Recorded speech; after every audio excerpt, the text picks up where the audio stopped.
गजन दिल के पिंजरा से उड़ गेले मैना रोजे रहिया निहारिया हमर नैना छोनम कहवा हराई गेले किया हमरा के जान कनाई देले हमरे नजर से पराई गेले किया के जान तू हमरा कना गेले हमरे नजर से पारा गेले। मां सरस्वती रिकॉर्डिंग स्टूडियो विदेशर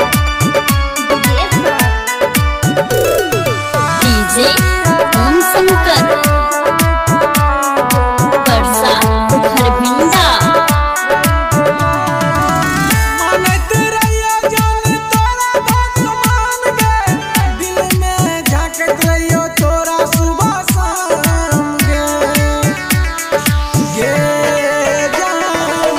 मानत रहियो जान तोरा भगवान के दिल में झांकत रहियो तोरा सुबह शाम के तैया तू हमरा भुलाई गेले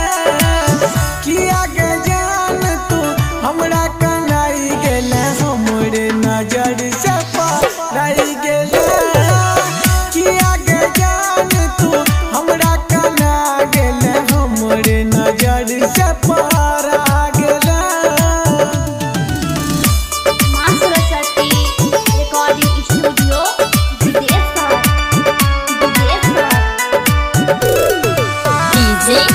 ओम शंकर वर्षा खरभिंडा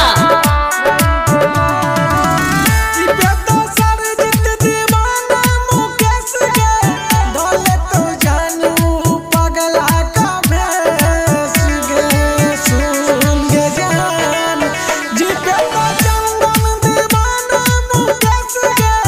ढोले तो जानू पगला का भेस गे राइटर राजू के रुलाई गेले